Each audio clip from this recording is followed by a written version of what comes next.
그리고 제5절 보호 관찰 보시죠. 29조 1항에 있어서 보호관찰은 법원의 판결이나 결정이 확정될 때 또는 가석방 임시 퇴원된 때부터 시작이 된다.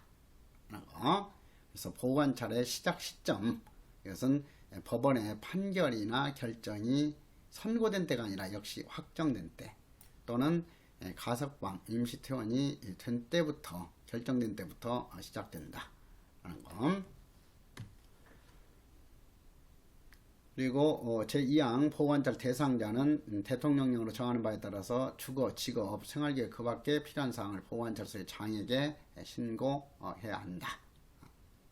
자, 그 다음 제30조 보호관찰 기간, 이것도 출제 가능성이 매우 높은 거기 때문에 별표 3개 하면서 보호관찰 기간을 다시 한번 확실하게 복습하자. 보호관찰 조건으로 선고유예 시의 보호관찰 기간은 1년이지 1년 이하가 아니었어요. 그리고 집행유예의 경우에는 원칙적으로 집행유예 기간이었죠. 다만 법원이 이 보호관찰 기간을 따로 정할 수는 있다 했었죠. 집행유예 시도 집행유예 기간 범위 내에서 법원이 보호관찰 기간을 따로 정할 수 있다 였지.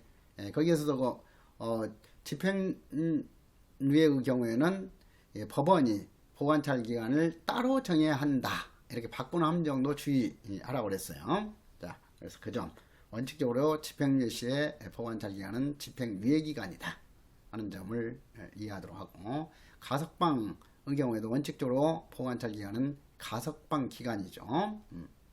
그래서 가석방 기간, 형법 73조 2에서 규정하고 있는 가석방 기간, 소년법에서 규정한 가석방 기간은 뭐였어요? 가석방 되기 전에 집행받은 기간과 동일한 기간이 원칙적으로 가석방 기간이다 했었잖아요. 그래서 그 기간 동안 원칙적으로 보호관찰을 받는 거고, 그 다음에 임시 퇴원된 자, 특히 임시 퇴원은 여기에 그 옆에다가 별표 하나 해가지고도 특별히 그 주의하세요. 왜냐? 임시 퇴원 기간 동안 보호관찰을 받도록 하는 게 아니야. 임시 퇴원된 자에 대해서는 퇴원일로부터 6개월 이상 2년 이하의 범위에서 보호관찰 심사위원회가 정한 기간이에요. 그래서 이런 거 특별한 규정 이런 것이 정답 지문으로 출제 가능성이 높아요. 그래서 임시퇴원, 그러니까 이런 거 임시퇴원된 자하고 가석방자는 이렇게 좀 비슷한 취지였던 그 제도이긴 한데, 이 가석방 된 사람에 대해서는 가석방 기간 동안에 원칙적으로 보호관찰을 받도록 하고 있어요. 그런데 임시퇴원의 경우에는 임시퇴원된 그 기간 내내 이 보호관찰을 받도록 하는 게 아니라 이 퇴원일로부터, 임시퇴원일로부터 6개월 이상 2년 이하 이 범위에서 심사위원회가 정한 기간이죠. 자, 이런 것들도 보면 법률적 그 재정 수준이 우리나라에 매우 낮다는 것을 알 수 있어요.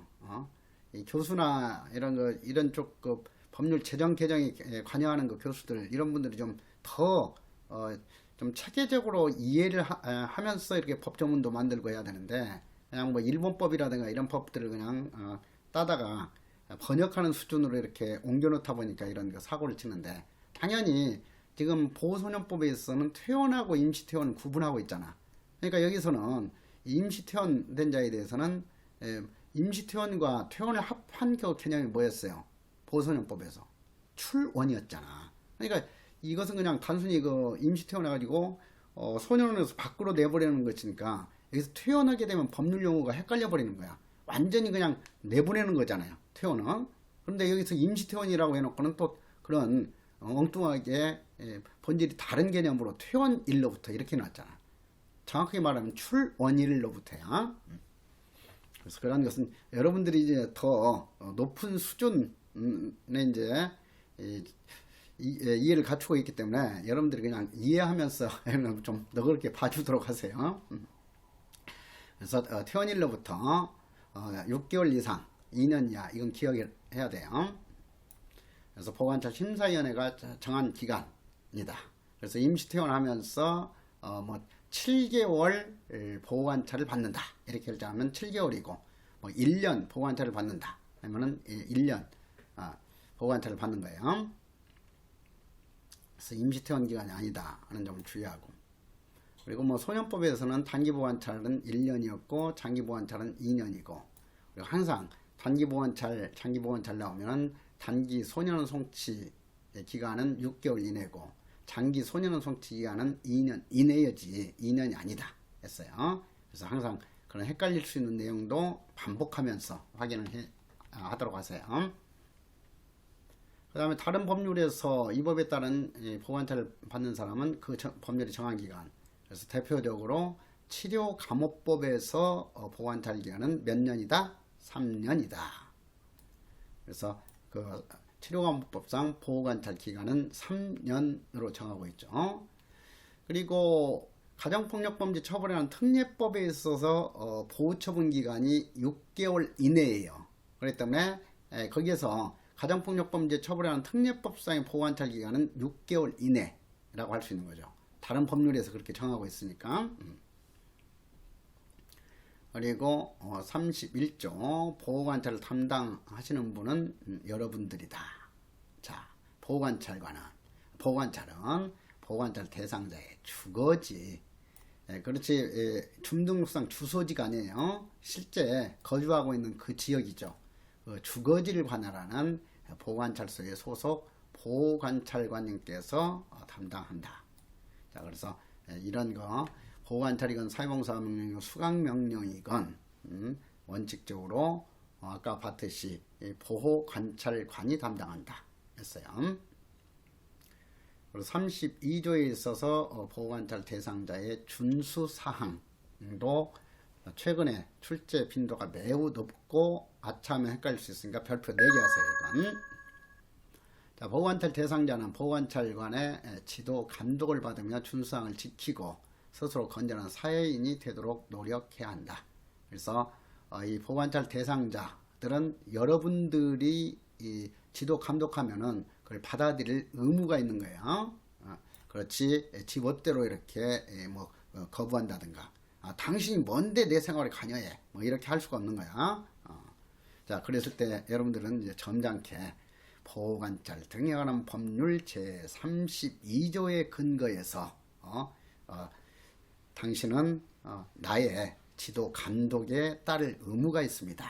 이렇게 점잖게 이렇게 이끌어주고 할 필요가 있잖아. 그리고 2항하고 3항이 주로 출제가 돼요. 그래서 2항 보면 보호관찰 대상자는 다음 각호의 사항을 준수해야 한다. 그래서 내가 이것은 일반 준수사항이라고 한다. 그래서 학문 용어로는 일반 준수사항인데, 자, 일반 준수사항은 문자 그대로 보호관찰 대상자 누구나 일반적으로 지켜야 할 사항 이 뜻이야. 그래서 이 보호관찰 대상자는 누구라도 구분 없이 주거지에 항상 거주하고, 이것도 항상 거주 이렇게 하면 되는데 이거 일본 한자 그대로 이렇게 직역해 가지고 상주하고 이렇게 놨어요. 주거지에 항상 거주하고 상주하고 생업에 종사할 것. 그래서 일반 준수사항을 확실히 기억을 해야 돼요. 왜냐하면 사망이나 시행령에서 규정하고 있는 특별 준수사항하고 구분하는 문제가 출제가 되기 때문에 일반 준수사항에 해당하는 것이 뭔가를 확실히 알아두면 그 나머지는 뭐 색다른 것은 다 특별 준수사항으로 파악하면 되는 거니까요. 그리고 2호 범죄로 이어지기 쉬운 나쁜 습관을 버리고 착한 행동을 하며 선행을 하며 범죄를 저지를 염려가 있는 사람들과 교제하거나 어울리지 말 것. 그래서 서덜랜드의 차별적 교제 이론에서도 강조했듯이 이 비행이나 범죄 성향을 지닌 사람하고 차별적으로 접촉 교제하느냐, 건전한 사람과 차별적으로 접촉 교제하느냐에 따라서 준법자가 될 수도 있고 범죄자가 될 수도 있기 때문에 그런 거죠. 그래서 그러한 그 이론들이 다 이런 바탕이 되고 있어요. 그 다음에 3호에 있어서 보호관찰관의 지도 감독에 따르고 방문에 응대할 것. 그래서 여러분들이 이렇게 지도 감독 조치를 지시를 하게 되면은 그것에 따를 의무가 있는 것이고, 그리고 이 보호관찰관님께서 이렇게 일부러 손수 찾아가가지고 그 생활사항 이런 것을 파악하려고 했을 때 이것을 거부해서는 안 되고 응대해야 된다, 받아들여줘야 된다 하는 거. 그리고 제4호에 있어서 주거를 이전하거나 즉 이사를 하거나 1개월 이상이죠. 자, 이 4호는 특히 그 출제 잘 되니까 여기에도 별표 하나를 더 해가지고 확실하게 주의하세요. 주거를 이전하거나 1개월 이상, 이제 뭐 일주일, 뭐 7일, 10일이 아니에요. 1개월 이상. 그러니까 29일까지는 해당되잖아. 이사할 때는 이제 반드시 그 신고를 해야지만 여행할 때는 어때? 29일까지 여행할 때는 신고하지 않아도 돼요. 그런데 30일 이상, 1개월이 30일이에요. 1개월 이상 국내 여행이나 외국 여행을 할 때, 국내 여행을 할 때는 미리 보호관찰관에게 신고할 것이지 허가 받을 것이 아니에요. 자, 그래서 뒤에 전자장치 부착 명령을 받은 사람이나 성충동 약물 치료 명령을 받은 사람이 주거를 이전하거나 출국하고자 할 때는 반드시 보호관찰관에게 허가를 받을 거예요. 그래서 그 점하고 이렇게 헷갈리도록 출제하니까 이 보호관찰과 뒤에 나오는 사회봉사 수강명령 대상자는 똑같은 요건이야. 주거를 이전하거나 1개월 이상 국내 여행을 할 때는 보호관찰관님께 미리 신고할 것이지 허가를 받을 것이 아니다. 그런데 전자장치 부착범이나 성충동 약물치료법에 따라서 성충동 약물치료명이나 전자장치 부착명령을 받은 대상자가 이주하거나 또는 출국하고자 할 때는 반드시 허가를 받아야 된다 하는 거죠. 그리고 국내 여행할 때도 7일 이상 여행할 때는 반드시 허가를 받아야 돼. 그 법률들에서는 전자장치 부착명령 받은 자나 성충동 약물 치료명령을 받은 사람은 1개월 이상 국내 여행이 아니라 7일 이상 여행할 때, 그러니까 7일부터 6일까지는 허가받지 않아도 되지만은 7일부터는 여행하고자 할 때는 반드시 여러분들에게 허가를 받아야 돼. 전자장치 부착명령이나 성충동 약물 치료명령은. 그렇지만은 여기 종합적으로 연결해서 이해한다면 보호관찰 대상자나 사회봉사명령 대상자, 수강명령 대상자는 여행하고자 할 때도 1개월 이상 여행하고자 할 때만 신고할 것이에요. 그리고 이 1개월 이상 국내 여행하고자 할 때도 신고할 것이지 허가를 받을 것이 아니다. 그런데 뭐라? 성충동 약물 치료명령 대상자나 전자장치 부착명령 대상자는 7일 이상 국내 여행을 하고자 할 때나 그리고 출국하고자 할 때에는 미리 보호관찰관에게 허가를 받도록 규정하고 있다 하는 거. 그래서 문제 만들기가 아주 좋기 때문에 이 4호와 관련된 그런 것 다른 법률 내용까지는 종합적으로 반드시 그렇게 정리를 해야 돼요. 그리고 사망은 일일이 명확하게 암기하지 않더라도 여기에서 일반 준수사항이 확실하게 기억되어 있다면은 나머지 것은 다 특별 준수사항이기 때문에 문제 푸는 데는 그렇게 어렵지 않아요. 그래서 암기할 사항은 제2항 일반 준수사항이다 하는 거. 자, 그리고 사망은 특별 준수사항의 경우에는 당연히 모든 그 대상자에게 일률적으로 부과되는 것이 아니라 특히 필요한 대상자에게만 별도로 이렇게 그 준수사항이 부과되는 거예요. 자, 그래서 그 내용을 염두에 두면서 보면은 법원 및 심사위원회, 보호관찰 심사위원회는 판결을 선고 또는 결정이 고지를 할 때 준수사항 이외에, 일반 준수사항 이외에 범죄 내용과 종류 및 본인의 그 특성을 고려하여 필요하면은 보호관찰 기간 범위에서 기간을 정하여, 그러니까 보호관찰 기간 동안이 아니죠. 보호관찰 기간의 범위 내에서 기간을 정하여야. 그래서 이런 것들도 보호관찰 기간 동안 해버리면 아주 난도 높은 함정이 되어버리는 거예요.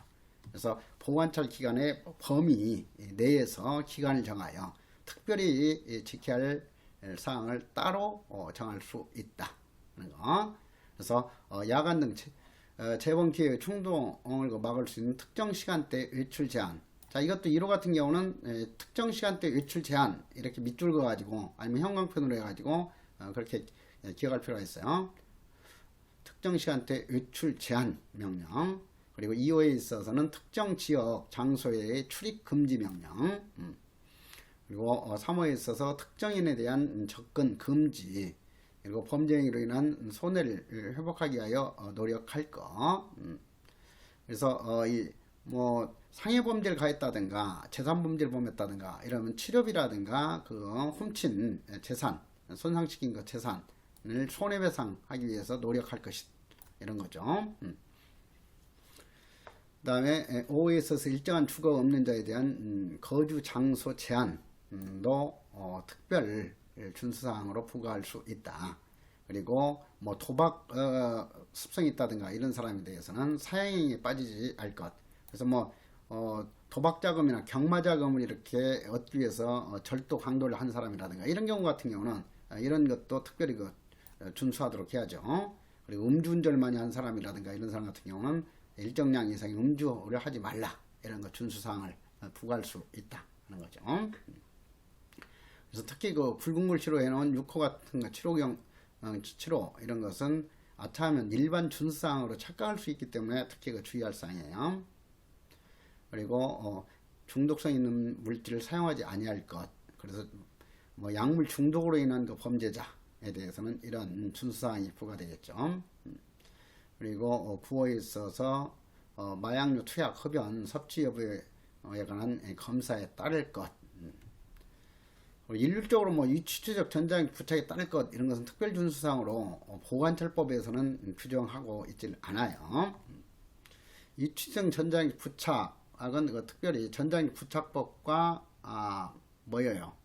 최근에 바로 스토킹 처벌법에서 잠정 조치의 한 종류로서 규정을 했죠. 그래서 그런 점하고도 좀 헷갈리지 않도록 알아둘 필요가 있고, 그래서 이런 특별 준수사항도 일반 준수사항하고 구분하면서 알아둘 내용이다. 자, 사항 보호관찰 대상자는 준수사항을 위반하거나 사정 변경에 상당한 이유가 있는 경우에는 법원은 보호관찰소의 장의 신청 또는 검사의 청구에 따라서 심사위원회는 보호관찰소의 장의 신청에 따라서 준수사항의 전부 일부를 추가 변경하거나 삭제할 수도 있다 하는 거. 그리고 당연히 5항에 있어서 준수사항 이것은 말로 고지해서는 안 되고 반드시 문서 서면으로 고지해야 된다 하는 것을 주의하도록 하세요. 나도 지금 흐름을 끊지 않기 위해서 이렇게 화면만 보고 강의를 계속 하다 보니까 상당히 좀 힘든 상황이 왔어요. 그렇지만 나도 이런 것을 애써 극복하면서 여러분들에게 조금이라도 더 도움이 되게끔 흐름 끊기지 않게끔 계속 강의를 진행해 나가도록 할게요. 33조에 있어서 지도 감독 1항 보호관찰관은 보호관찰 대상자의 재범을 방지하고 건전한 사회복지를 촉진하기 위해서 필요한 지도 감독을 하는 것이 본연의 임무죠. 그리고 1항 지도 감독의 방법 관련해서 보호관찰 대상자와 긴밀한 접촉을 가지고 항상 그 행동 및 환경을 관찰할 것, 보호관찰 대상자의 준수사항 이행하기에 적절한 지시를 할 것. 그러니까 이런 것은 다 지금 도움 주는 그 차원이야. 강제적인 그런 거 차원이 아니라. 자, 그래서 지도 감독. 그리고 3호 보면은 건전한 사회복지를 위해서 필요한 조치를 할 것. 그리고 33조 2에 보면은 보호관찰 대상자에 대해서도 처우 개별화를 위해서 분류 처우를 하도록 규정을 하고 있죠. 자, 1항 보호관찰소의 장은 범행의 내용, 재범, 위험성 등 보호관찰 대상자의 개별적 특성을 고려하여 그에 알맞은 지도 감독 방법과 수준에 따른 분류 처우를 하여야 한다. 그래서 분류 처우는 의무예요. 분류 처우를 할 수 있다가 아니라 분류 처우는 의무적으로 시행하도록 하고 있다. 자, 오늘날 이런 교화 개선 처우 프로그램에 있어서 이 처우의 개별화 이념이 매우 강조되고 있기 때문에 의무적으로 처우의 개별화를 실시하도록 하고 있다 하는 것 취지를 이해할 필요가 있어요. 그리고 원호, 그래서 지도 감독과 원호는 문자 그대로 지원 보호하는 것을 줄여서 원호라고 하고 있죠. 그래서 도움을 주는 거예요. 이것은 자, 1항 보호관찰관은 보호관찰 대상자의 자조의 노력을 할 때 자기 스스로가 달라지고자 노력하는 것, 이것을 자조의 노력이야. 그런데 이렇게 또 어려운 한자를 베껴놨죠. 그래서 보호관찰관은 보호관찰 대상자가 자기 스스로 개선하려고 노력할 때 이렇게 법문을 만들어줘야 돼. 원래는 자기 스스로 개선하고자 노력할 때에는 그 개선과 자립을 위하여 필요하다고 인정되는 적절한 지원 보호를 해야 한다. 이렇게 풀어서 법문 만들어주면 누구라도 이해할 수 있잖아요. 이것이 바로 주형 법정주의의 파생 원칙으로서 명확성 원칙을 이렇게 지키는 건데, 이런 것 원칙마저도 제대로 지키지 못하는 분들이 지금 법령 개정에나 제정에 참여하고, 이런 분들이 또 출제를 하다 보니까 좀 미흡한 수준의 문제들까지도 여러분들이 준비해 나가고 할 필요가 있는 거예요. 자, 우리는 뭐 수험생이기 때문에 어떻게 했어요? 뭐 출제하시는 그 교수분들에게 우리 수준에 맞춰서, 우리가 공부하는 방향에 맞춰서 출제해달라 이렇게 요구할 수는 없어요. 뭐 좀 우리 바람대로 그리고 정말 수준 있게 출제하지 못한다 한다면은 우리가 그 출제 수준이나 출제 경향에 맞춰서 이렇게 준비할 수밖에 없는 입장이에요. 그래서 출제자 분들이 갑의 위치에 있고 우리는 지금 을의 위치에서 어쩔 수 없이 거기에 적응할 수밖에 없는 그런 상황이니까, 그런 것을 그냥 이런 것들도 너그럽게 받아들이면서 그 적응하면서 효율적으로 준비를 해나가면 되겠어요. 그래서 우리는 뭐 어떻든 간에 최종적으로 합격하는 데에만 의미가 있는 거니까 그런 것들도 뭐 불만을 갖기 전에 거기에 맞춰서 이렇게 충분히 대응을 해나가도록 하자고요. 그래서 원어 2항, 그래서 내가 이 원어에 대해서도 이렇게 풀어가지고 설명을 했어요. 원어의 그 방법, 돕고 보살펴주는 그 방법으로는 숙소 및 취업의 알선, 직업훈련 및 기회의 제공, 환경의 개선, 보호관찰 대상자의 건전한 사회복귀를 위한 원조의 그 제공이죠. 그래서 이러한 그 지도 감독과 원호를 담당하는 것이 여러분들의 그 직무다 하는 거. 자, 응급구호 규정도 두고 있다. 응급구호를 할 수 있다. 다음 36조도 간단하게 이해를 좀 해줄 필요는 있어요. 보호관찰소의 장은 이 원호와 응급보호를 위하여 필요한 경우에는 국공립기관이나 갱생보호 사업에 허가를 받은 자, 한국법무복지공단 그 밖의 단체에 대해서 숙식 제공이나 그 밖에 적절한 원조 또는 협력을 요청할 수 있다. 이 경우에 필요한 비용은 국가의 예산의 범위에서 지급한다. 자, 그래서 이것은 일반적으로 뒤에 설명이 되겠지만은 우리나라에 있어서 현행 보호관찰 등에는 법률에 따른 그 갱생보호, 좁은 의미의 갱생보호는 의무적 갱생보호인데, 즉 대상자가 신청하거나 동의했을 때 실시하는 의무적 갱생보호가 원칙인데, 이렇게 국가에서 부과할 수도 있다, 갱생보호를 적용할 수 있다 하는 측면에서 이 조항은 예외적으로 유권적 갱생보호의 근거로 볼 수 있는 규정이다 하는 의미예요. 그래서 이것도 그렇게 출제 가능성 그다지 높은 것은 아니기 때문에 그런 정도로만 좀 이해를 해두시면 되겠어요. 36조에 있어서 이 정신질환 보호관찰 대상자의 치료 등을 위한 그 협력, 그래서 1항 보호관찰 대상자로서 정신 전문의가 정신질환자로 진단하거나 감정한 경우에는 정신보건복지센터에 등록해서 상담, 재활 지원 등 서비스를 받을 수 있다. 자, 36조 2 같은 경우는 정답지문을 출제할 가능성은 그렇게 높지 않으니까 그냥 가볍게 읽으면서 봐도 되겠어요. 한 번 정도만 이해해 두시면 돼요. 이런 것은. 자, 2항 보호관찰소의 장은 정신질환 보호관찰 대상자의 보호관찰이 종료되는 때에는 보호관찰 심사위원회 심사를 거쳐서 그 종료 사실을 정신질환 보호관찰 대상자의 주소지를 관할하는 경찰관서의 장, 지방자치단체의 장에게 통보할 수 있다. 이런 것도 통보해야 한다. 의무적 규정인데 필요적 규정으로 바꿔서 틀린 정답 정도로 출제할 수 있으니까 그런 것을 좀 이해하도록 하시고요. 그리고 37조에 있어서 보호관찰 대상자 등의 조사, 이랑 보호관찰소의 장은 보호관찰을 위하여 필요하다고 인정하면 보호관찰 대상자나 그 밖의 관계인을 소환하거나 신문하거나 보호관찰관에게 필요한 사항에 조사하게 할 수 있다. 그러니까 보호관찰소의 장은 영장 없이도 보호관찰 대상자나 그 밖의 관계인을 소환시킬 수도 있다. 그리고 신문할 수도 있다는 거예요. 그래서 엄격하게 어떤 적법 절차에 따라서 영장에 의해서만 할 수 있는 것이 아니기 때문에 이렇게 특별 근거 규정을 만들어 준 거죠. 자, 2항 보호관찰소의 장은 보호관찰을 위하여 필요하다고 인정하면 국공립기관이나 그 밖의 단체에 사실을 알아보거나 관련 자료의 열람 등을 협조를 요청할 수 있다.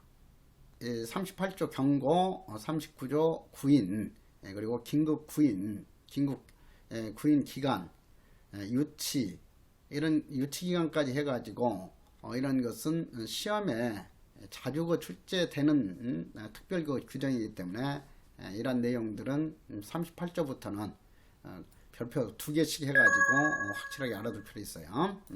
자, 그래서 방금 말한 그 조문들 옆에다 다 별표 2개씩 하세요. 38조 경고. 자, 보호관찰소의 장은 보호관찰 대상자가 준수사항을 위반할 위험성이 있다고 인정할 때는 있다고 인정할 만한 상당한 이유가 있는 경우는 준수사항 이행을 촉구하고 형의 집행 등 불리한 처분을 받을 수 있음을 경고할 수 있다. 자, 이것은 이제 구체적인 어떤 제재에는 해당되지 않죠. 앞으로 이렇게 제대로 준수사항을 지키지 않고 어기고 하는 경우에는 너는 앞으로 이제 이 불리한 그런 더 강력한 조치를 받을 수도 있다. 그러니까 준수사항을 잘 지켜라. 이렇게 경고할 수 있다 하는 거예요. 그리고 구체적으로 이 제재 조치로서 취할 수 있는 것이 39조 구인이라는 것은 뭐예요? 강제로 끌어오는 것을 말하죠. 그래서 여기 구인은 구자는 강제로 끌어오는 것을 말하고 인은 사람이죠. 사람을 강제로 끌어들이는 거, 끌어오는 거. 자, 구인. 자, 1항. 보호관찰소의 장은 보호관찰 대상자가 준수사항을 위반하였다고 의심할 만한 상당한 이유가 있지 단순히 여기 경고할 때처럼 위험성이 있다고 인정할 때에 이렇게 강제로 끌어올 수는 없어요. 자, 그러니까 그런 점을 좀 주의할 필요가 있죠. 위험성이 있다고 인정할 만한 상당한 이유가 있을 때는 예방 차원에서 경고하는 거야. 그렇지만은 이 구인은 예방 차원에서 이루어지는 게 아니죠. 강제로 지금 자유를 제한하는 것 조치이기 때문에 적어도 준수사항을 위반하였다고 의심할 만한 상당한 이유가 있어야 돼요. 그래서 위반하였다고 의심할 만한 상당한 이유가 있고 다음 각호의 어느 하나에 해당하는 사유가 있는 경우에는 관할 지방검찰청 검사에게 신청해서 자, 이것은 지금 구인, 이것은 강제 조치이기 때문에 자유를 제한하는 것 조치이기 때문에 영장이 필요한 거죠. 단순히 그냥 소환했을 때하고는 달라. 소환은 이제 자발적으로 본인이 와가지고 어떤 조사에 응하거나 이런 거예요. 그런데 그런 소환에도 자발적으로 이렇게 협조하지 않고 이런 경우에 드디어 강제적으로라도 그런 조치를 해야 되기 때문에 그래요. 그래서 구인. 그러니까 구인에는 경우는 헌법상 기본권을 침해하는 그런 조치들이기 때문에 엄격하게 영장주의를 적용하고 있도록 하고 있죠. 자, 그래서 구인 절차를 이해하도록 하세요. 그래서 위반하였다고 의심할 만한 상당한 이유가 있고 다음 각호의 어느 하나에 해당하는 사유, 구인 요건에 해당하는 경우에는 관할 지방검찰청 검사에게 보호관찰소의 장이 영장, 구인장을 신청하고 그리고 검사의 청구로 여기서도 신청과 청구 용어를 좀 구분할 필요가 있어요. 보호관찰소의 장이 검사에게 하는 것이 신청행위죠. 신청. 그리고 검사가 구인장 발부해달라고 지방법원에 행하는 행위가 청구예요. 그래서 검사의 청구로 관할 지방법원 판사의 구인장을 발부받아야만 보호관찰 대상자를 구인할 수 있다 하는 거.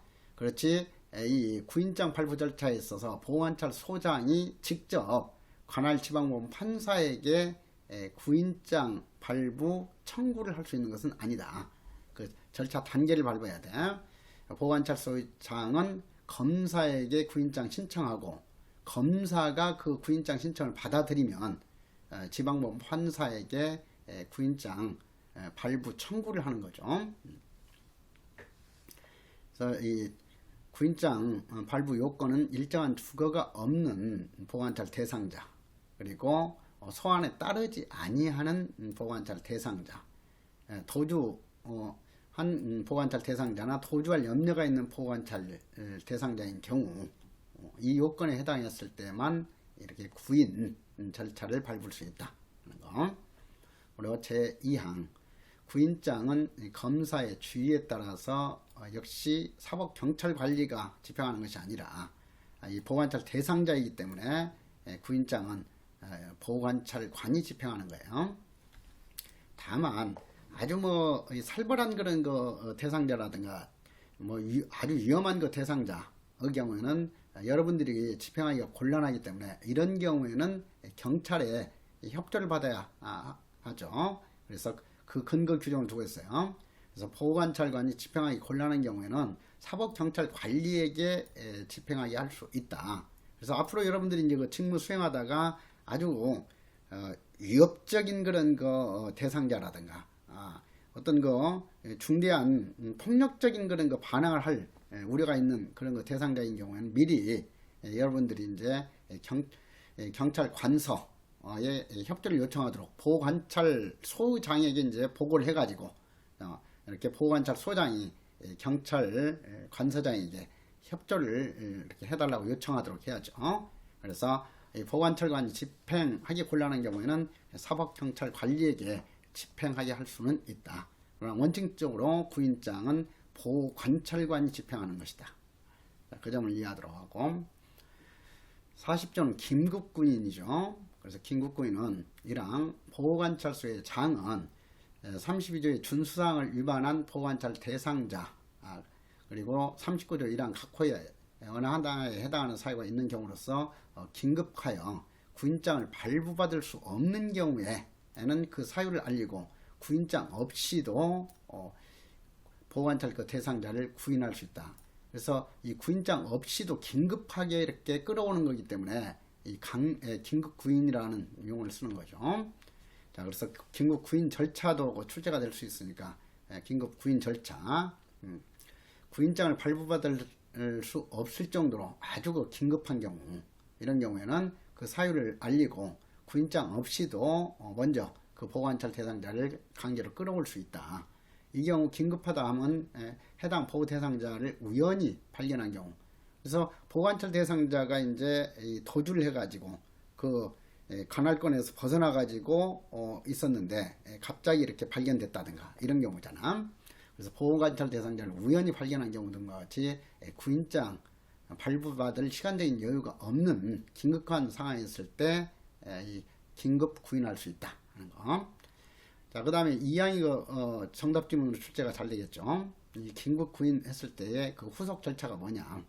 보호관찰소의 장은 보호관찰 대상자를 긴급 구인한 경우에는 긴급 구인서를 작성하여 즉시 관할 지방검찰청 검사의 승인을 받아야 한다. 그렇지 어떤 몇 시간 내가 아니에요. 긴급 구인서. 지금 원칙적으로는 구인장에 근거해가지고 이렇게 끌어와야 되죠. 자유를 제한할 수 있는 거야. 그런데 이렇게 긴급한 상황이었기 때문에 구인장도 없이 이렇게 긴급 구인 했으므로 그 사후적인 조치로는 지체 없이 즉시 관할 검찰청 검사에게 승인은 받아야 된다. 법원의 승인이 아니야, 이 경우도. 그래서 보호관찰소장이 직접적으로 상대하는 그런 그 협조기관은 검사이지 법원이 아니죠. 그래서 그 점을 좀 주의하도록 하라. 3항 보호관찰소의 장은 이항에 따른 승인을 받지 못하면, 즉 긴급 구인해가지고 끌어왔는데 검사의 승인을 받지 못하면 역시 지체 없이 단 1분이라도 이렇게 끌지 말고 즉시 보호관찰 대상자를 석방해 줘야 된다. 그래서 이 자유권의 침해를 최소화하도록 규정한 거죠. 그래서 그 점. 역시 별표 2개씩 계속했으니까 41조 보시면서 구인 기간, 끌어다가 이제 잡아둘 수 있는 그 기간이죠. 보관찰소의 장은 보관찰 대상자를 구인하였을 때에는 유치 허가를 청구한 경우를 제외하고는, 유치는 이제 보다 더 길게 이 감금하는 조치를 말하죠. 유치. 구인은 이제 짧게, 그러니까 형사 절차로 오면 체포나 마찬가지야. 구인은. 그래서 유치 허가, 그리고 이 유치, 이것은 이 형사 절차로 오면 구속과 비슷한 그런 취지의 제도죠. 유치 허가를 청구한 경우를 제외하고는 구인할 때부터 48시간 이내에 석방해야 된다 하는 거. 48시간, 24시간이 아니에요. 48시간 이내에 석방해야 된다. 그리고 42조 이하에 따른 유치허가를 받지 못하면 즉시 보관찰 대상자를 석방해야 한다 하는 거죠. 그래서 그런 점을 구인 기간 확실하게 기억하도록 하고, 자 42조 유치이랑 보관찰소의 장은 당각고의 신청에 따라서 필요하다고 인정하게 되면은 40조에 따라서 구인한 보관찰 대상자를 수용기간 또는, 여기서 수용기간에는 교정시설하고 아까 소년원이 해당이 됐어요. 그래서 그런 거 소년교도소라든가 소년원과 같은 수용기관 또는 소년분류심사원에도 유치할 수 있다. 거. 자, 유치할 수 있는 거 사유로는 보관찰 조건으로 한 형, 벌금형은 제외하죠. 당연히. 그래서 보관찰 그 조건으로 한 형의 선고유예의 실효 및 집행유예 취소 청구의 신청. 자, 그러니까 이 벌금형 원래부터 밖에서 생활하도록 하면서 형 집행 의무를 다하도록 하는 조치에 불과한 거죠. 자, 그런데 이 선고유예 같은 경우는 징역 금고에 대한 그 선고유예의 경우에는 이 선고유예가 실효되면은 바로 선고가 될 수 있죠. 시설처가 선고될 수 있으니까. 그래서 적어도 보관찰 조건으로 한 그 형의 경우에 벌금형은 그 제외하고 선고유예의 실효 및 집행유예 취소 청구의 그 신청 할 수 있는 그 대상자. 그리고 48조에 따른 가석방 및 임시퇴원의 취소 신청. 자, 그래서 가석방과 임시퇴원이 그 취소되면은 붙잡아다가 이렇게 다시 감금해야 할 대상자잖아요. 자, 그래서 그런 용도. 그리고 보호처분의 변경 신청의 경우에는 유치 사유가 된다 하는 거. 그래서 42조에 있어서 보관찰소의 장은 이런 시설 내에 감금할 필요성이 있다고 인정되는 경우에는 보관찰 대상자를 수용기간 또는 소년분류심사원에 유치할 수 있다. 비교적 긴 기간 동안에 이렇게 잡아둘 수 있다 하는 거예요. 그래서 유치 사유를 그 정도로 이해를 하도록 하고요. 자, 제2항 유치를 하려는 경우에는 보관찰소의 장이 검사에게 신청해서 역시 보관찰소장이 검사에게 신청하고 검사의 청구에 의해서 지방법원 판사의 허가를 받아야 한다. 그래서 형사절차에서는 구속영장 발부 절차하고 같아요. 이 경우 검사는 보관찰 대상자가 구인된 때부터 48시간 이내에 유치 허가를 청구해야 된다. 자, 그래서 이 시간 가지고 출제가 잘 되니까 48시간 이내이지 24시간 이내가 아니다 하는 거. 그리고 2항 3항 보관찰소의 장은 유치 허가를 받은 때부터 24시간 이내죠. 여기서는. 그래서 여기 48시간하고 특히 24시간 뒤바꾸는 함정 문제 항상 주의하고. 그래서 보관찰소의 장은 유치 허가를 받은 때부터 24시간 이내에 유치 허가 신청을 누구에게 한다? 검사에게 한다죠. 신청은. 그리고 4항 검사는 보관찰소의 장으로부터 신청을 받으면 그 이유가 타당하다고 인정하게 되면 48시간 이내에 지방법원의 보관찰 조건으로 한 형 선고유예의 실효나 집행유예 취소를 청구해야 된다. 그러니까 선고유예의 실효나 집행유예 취소 결정 기관은 법원이지 보관찰 심사위원회가 아니에요. 자, 그래서 그 점도 이해할 필요가 있죠. 그리고 43조에 있어서 유치기간, 아까 구인기간하고 대비시키면서 유치기간은 원칙적으로 구인한 날로부터 20일이죠. 20일. 기본적으로는 구인한 날로부터 20일이다.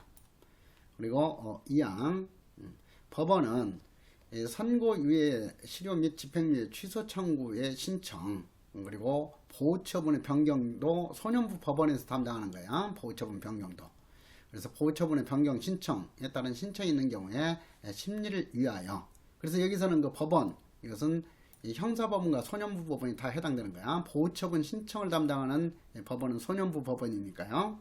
그래서 이 법원은 이렇게 이런 선고유예 실효나 집행유예 취소, 보호처분의 변경 신청에 따른 신청이 있는 경우에 심리를 위하여 필요하다고 인정하면은 법원에서는 그 신금마다 1심, 2심, 3심 그 신금마다 20일의 범위에서 한 차례만 유치기간을 연장할 수 있어요.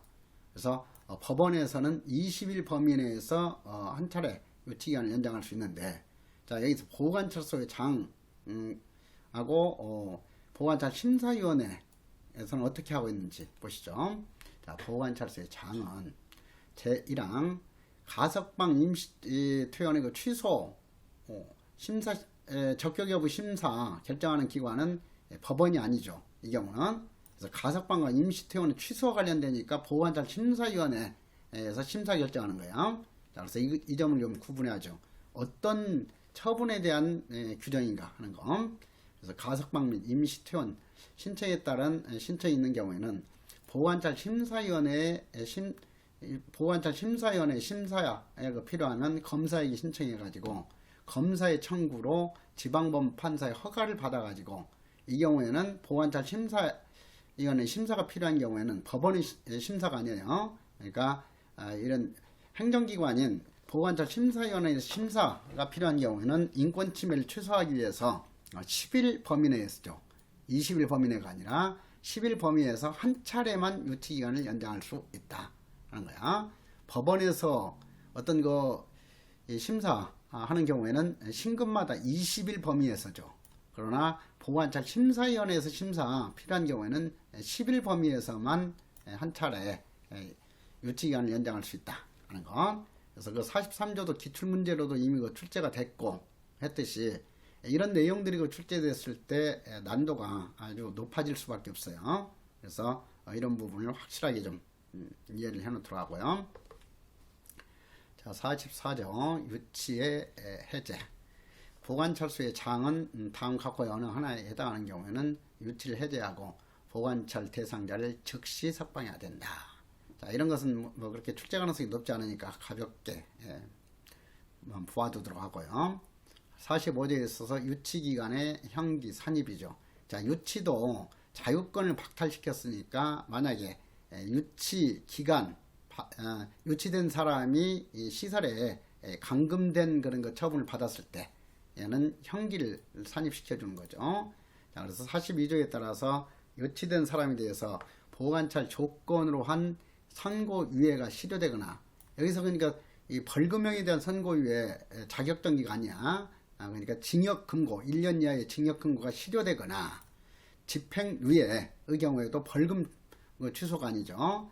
3년 이하의 징역금고 집행유예가 취소된 경우에는 취소된 경우 또는 가석방이 취소된 경우에는 시설에 수용돼 가지고 형 집행을 받아야 되니까, 그래서 그 유치기간을 형 집행기간에 산입시켜 준다 하는 거예요. 유치기간만큼 이미 형 집행 받은 걸로 이렇게 인정해 주는 거예요. 자, 그래서 그 점을 좀 이해하도록 하고, 준용 규정까지는 뭐 출제될 가능성이 높지 않으니까 가볍게 보시도록 하고요.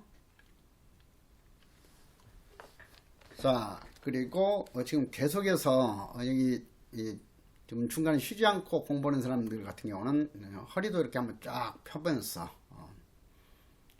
심호흡을 한번 하고 그 다음에 보호장구 보도록 하자고요. 보호장구 46조의 이 지금 보호소년 등의 처우에 관한 법률에 있어서는 보호장비에 관한 거 규정이 있었어요. 그런데 여기 보호관찰 등에 관한 법률에 있어서는 보호장구라는 용어를 쓰고 있죠. 그래서 이 보호소년 등의 처우에 관한 법률에 있어서 보호장비의 종류하고 이 보호관찰법의 보호장구의 종류 구분하는 문제, 그리고 교정직 준비하는 사람 같으면은 당연히 형 집행 법령에서 규정하고 있는 보호 장비, 보안 장비, 무기까지도 이렇게 구분해 가지고 정리해야 할 사항들이에요. 그렇지만 보호직 준비생들 같으면은 보호소년법상 보호 장비하고, 그리고 여기 보호관찰법상 보호 장구만 명확하게 대비시켜서 구분하면 되겠어요. 제1항 보호관찰소 소속 공무원은 보호관찰 대상자가, 여기서 보호관찰소 소속 공무원은 보호관찰관 외에 다른 그 보호관찰관이 아닌 공무원도 해당이 되는 거예요. 그래서 보호관찰소 소속 공무원은 보호관찰 대상자가 다음 각호의 어느 하나에 해당하고 정당한 직무집행을 위하여 필요하다고 인정되는 상당한 이유가 있으면은 보호장구를 사용할 수 있다. 그래서 이런 거 강제적인 그런 거 장비, 이것을 사용할 수 있는 근거를 제시해 줬다는 거예요. 제1호에 있어서 구인 또는 긴급 구인한 보호관찰 대상자를 보호관찰소에 인치하거나 붙잡아 두거나 수용기관 등에 유치하기 위하여 호송하는 때에는 도주할 우려도 있고 저항할 수도 있으니까 이런 거 보호장비를 사용할 수 있다 하는 거. 2호에 있어서 구인 또는 긴급 구인한 보호관찰 대상자가 도주하거나 도주할 우려가 있는 때에도 사용할 수 있다. 그리고 3호에 있어서도 역시 이 유의력, 폭력적인 어떤 강제력을 동원하는 것이 유력이죠. 그리고 단순히 속임수를 쓰는 것이 유의계죠. 거짓 꾀예요. 거짓 위자에다가 꾀겠자. 그래서 유의계가 아니라 위계의 경우 속임수를 이렇게 쓴다고 그래서 이런 어떻게 보면은 인권 침해가 크게 이루어질 수 있는 이런 거 보호장구까지 사용할 수는 없죠. 위계의 경우에는. 그래서 위력, 이것을 위계로 바꾸는 함정도 주의하세요. 그래서 위력으로 보호관찰소 소속 공무원의 정당한 직무를 방해하는 때, 즉 폭력적인 행동으로 여러분들의 직무를 방해하는 때에는 보호장구를 사용할 수 있다는 거. 그리고 자살, 자해 또는 다른 사람에 대한 위해의 우려가 큰 때에는 사용할 수 있다. 위해의 우려가 큰 때예요. 위해의 우려가 있는 때가 아니라. 그래서 자살, 자해 또는 다른 사람을 해칠 우려가 큰 때에는 보호장구를 사용할 수 있다. 그리고 보호관찰소의 시설의 설비 기구 등을 손괴하거나 그 밖에 시설의 안전질서를 해칠 우려가 큰 때에도 보호장구를 사용할 수 있다. 그래서 보호장구 사용 요건 정도는 그렇게 이해하면서 알아둘 필요가 있고요. 그리고 2항 보호장구를 사용하는 경우에는 보호관찰 대상자의 나이, 신체, 정신적인 건강 상태, 보호관찰 집행 상황 등을 고려해야 한다. 그리고 46조 3호, 그래서 여기 보호장구의 그 사용 46조에 있어서는 1항에 별표 하나 하고, 그리고 46조의 3, 이것은 출제 빈도가 높기 때문에 별표 2개 하시고요. 자, 이것도 5가지 보호장비의 종류, 보안장구는 포수, 전자, 가스, 총대가 있다. 이렇게 첫 글자 따서 암기하면은 편하죠. 그리고 또 보호소년법상의 보호장비,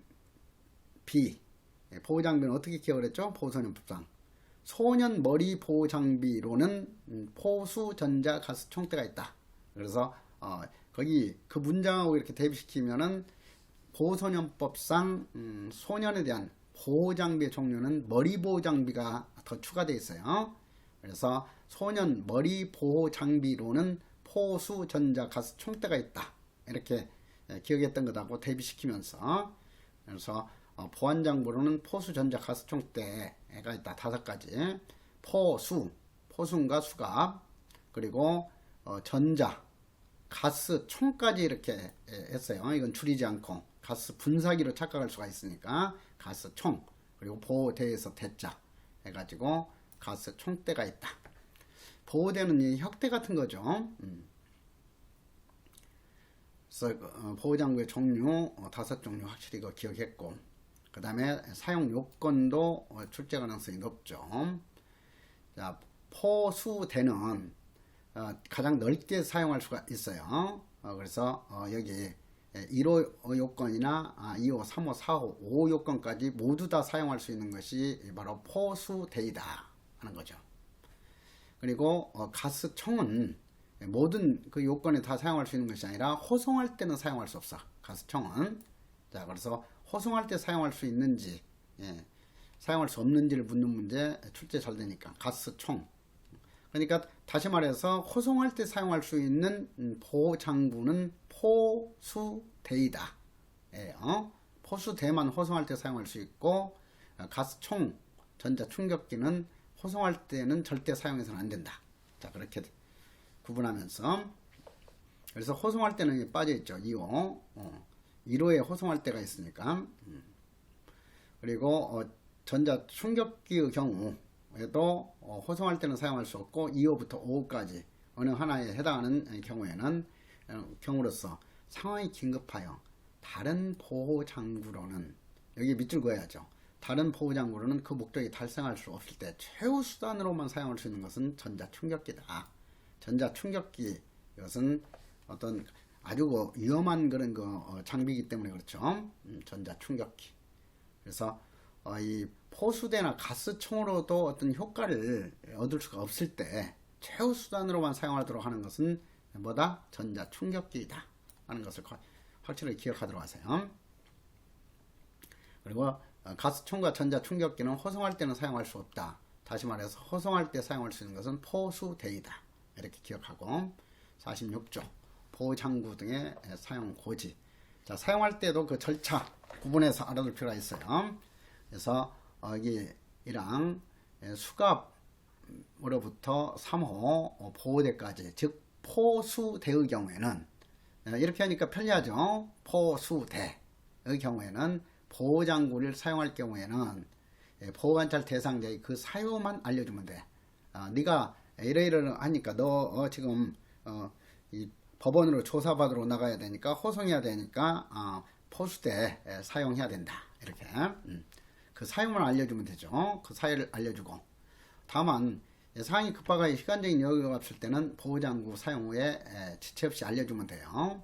그래서 사용한 후에도 알릴 수 있다 하는 거죠. 왜 사용했는지 반드시 사전에 그 사유를 알려줘야 된다는 아니다 하는 점을 알아두시고, 그리고 46조의 4, 2항 보시면은 가스총, 전자충격기의 경우에는 보호장비 사용할 때 사전에 경고까지 해야죠.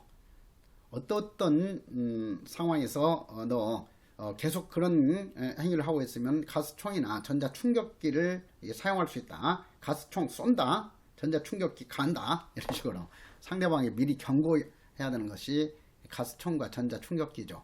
이것은 보다 위험한 도구이기 때문에 그래요. 그래서 이 경고를 요건으로 하는 것은 포수대가 아니라 가스총과 전자충격기이다. 이렇게 구분해서 알아두시도록 하고요. 경고도 반드시 사전에 해야 되는 것은 아니다. 상황이 급박하여 경고할 시간적인 여유가 없을 때는 사전 경고 없이도 사용할 수는 있다 하는 거. 그리고 46조의 5 보호장구의 남용 금지. 보호장구는 필요한 최소한의 범위에서 사용해야 하며, 보호장구를 사용할 필요가 없게 되면 지체 없이 사용을 중지해야 한다. 당연하죠.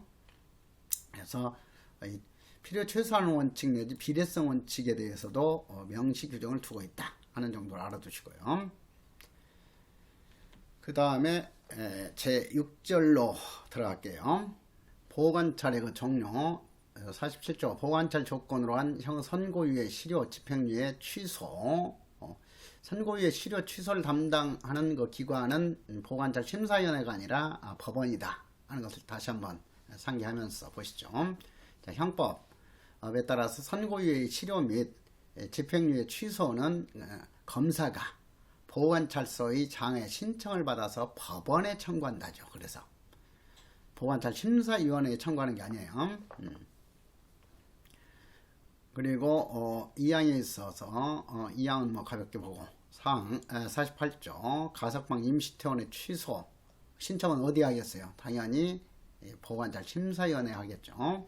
가석방 취소 적격 여부 심사도 보관찰 심사위원회가 담당하는 거고, 임시퇴원의 취소 여부 심사도 보관찰 심사위원회가 담당한다 하는 것을 염두에 둔다면, 자 1항 보관찰 심사위원회는 가석방 또는 임시 퇴원된 사람이 보관찰 기간 중에 준수사항을 위반하고 그 정도가 무거워 보관찰을 계속하기가 적절하지 아니하다고 판단되는 경우에는 보관찰소의 장의 신청을 받거나 직권으로도 가석방 및 임시 퇴원의 취소를 심사하여 결정할 수 있다. 그래서 가석방이나 소년에 대한 임시 퇴원의 취소 심사 결정 하는 그 기관은 보관찰 심사위원회다 하는 것이 파악됐고, 자 2항 보관찰 심사위원회는 심사 결과 가석방 또는 임시퇴원이 취소하는 것이 적절하다고 결정한 경우에는 법무부 장관에게 이에 대한 허가 신청해가지고 최종적으로 가석방을 허가해 주는 것도 법무부 장관이고 가석방 취소해 주는 것도 법무부 장관이다. 임시퇴원도 마찬가지죠. 임시퇴원 허가도 법무부 장관이었고 임시퇴원에 대한 취소도 법무부 장관이 결정한다 하는 거예요. 그래서 그 점을 좀 이해하면서, 그래서 법무부 장관에게 이에 대한 허가를 신청해야 하며 법무부 장관은 허가를 할 수 있다 죠. 그래서 앞에서도 가석방 허가 결정이나 임시퇴원의 허가 결정도 할 수 있다였고, 마찬가지 취소도 그래서 의무적 규정이에요. 취소도 허가할 수 있다. 법무부 장관이 재량으로. 자, 그 점을 이해하고, 보호처분의 변경도 어디에서 한다? 소년부 법원에서 한다는 거야. 그래서 49조 보관찰소의 장은 이 보관찰을 받고 있는 사람이 보관찰 기간 준수사항을 위반하고 그 정도가 무거워 보관찰을 계속하기에 적절하지 아니하다고 판단하면은 이제 뭐 소년 보호시설의 감호 위탁이라든가 아니면 소년원 송치, 소년원 송치 등을 결정할 필요가 있기 때문에 이런 경우 보호처분을 변경 신청해야 되는 거야. 그래서 보관찰을 계속하기에 적절하지 아니하다고 판단하면 보관찰소의 소재지를 관할하는 법원에, 여기서도 수식을 붙여줘야 되는 거야. 소년부 법원에 보호처분의 변경을 신청할 수 있다 하는 거예요. 그래서 나도 이런 거 계속 설명하려고 했을 때 한편으로는 좀 짜증나고 좀 한심스럽기도 해요. 이 우리나라 법조문과 제정 수준이. 뭐 여기서 소년부 세자 집어넣는다 그래서 뭐 국가 세금이 얼마나 많이 낭비되고 그래요. 명확하게 이렇게 해주는 것이 더욱더 중요한 거지. 그렇잖아요. 근데 그런 의식이 없기 때문에 그래요. 그래서 소년부 법원에 보호처분의 변경을 신청할 수 있다. 자 2항 보호처분 변경할 경우에는 신청 대상자가 19세 이상인 경우에도 이 보호 규정을 적용한다. 그래서 보호처분 보관찰 받았다가 이 소년부 송치 결정으로 보호처분 변경된 경우, 이런 경우 같은 경우는 19세 넘은 경우에도 그 소년원에서 이렇게 집행할 수 있는 거죠. 그래서 소년원 퇴원 연령이 몇 세였어요? 22세가 되면 퇴원시켜야 된다. 이렇게 되어 있었잖아요. 22세였잖아요. 그래서 그런 점을 좀 염두에 둘 필요가 있어요. 그래서 19세 이상인 경우에도 보호사건 규정을 적용한다는 특별 규정이 있다. 그래서 19세 이상인 그런 사람에 대해서도 소년원에서 계속 교육할 수 있는 것이다 하는 거죠. 자 50조 부정기형의 종료. 부정기 종료도 아까 강조했듯이 소년법에서 부정기형의 종료 규정이 있었고, 그 다음에 여기 보호관찰법에서 부정기형 종료 규정이 있어요. 그래서 그 소년법의 그 규정하고 대비시키면서 이해를 해야죠. 자 그래서 1항 소년에 대해서 가석방된 사람이, 그러니까 지금 교정 시설에서 이제 밖으로 벗어났어요. 가석방이 이미 됐으니까. 그래서 이 가석방이 된 이후에는 시설 내 처우를 관할하는 그 기관인 교도소장이 관계할 수는 없어요. 자, 사유내 처우를 받고 있기 때문에 지금 가석방 돼가지고 사유내 처우를 받고 있기 때문에 이 관할 기관은 이 보호관찰소와 보호관찰 심사위원회예요. 자, 그 점을 염두에 두면서 가석방 된 사람이 그 단기가 지나고 여기서도 가석방 된 사람이 그랬는데 정확하게 가석방 된 소년이 그래야지. 부정기형이 적용되는 것은 소년 범죄자이기 때문에 그렇죠. 성인에게는 전혀 적용되지 않아요. 그래서 가석방 된 사람이 그 형이 단기가 지나고 장기가 지나고 아니야 단기가 지나고 보호관찰 목적이 달성됐다고 인정되면 교정 목적이 달성됐다고 인정된 경우에는 소년법에서 교정시설의 장이 검사의 주의를 받아 부정기형을 종료할 수 있다 했죠. 자, 그래서 그 점하고 대비시키면서 지금 가석방 돼가지고 보호관찰을 받고 있었는데 보호관찰 목적이 달성됐다고 인정하면은 가석방 기간 전이라도 보호관찰 심사위원회 보호관찰소의 장의 신청을 받거나 직권으로 형의 집행을 종료한 것으로 결정할 수 있다. 그래서 이 직권으로도 보호관찰 심사위원회가 부정기형 종료 결정을 할 수 있다 하는 거죠. 그러면 가석방 기간 끝까지 갈 필요도 없이 이제 거기에서 그 가석방된 부정기형이 집행 종료된 것으로 본다 하는 거예요. 그래서 그 점을 이해하도록 하고, 자, 2항 임시퇴원은 이제 소년원에 있었던 아이죠.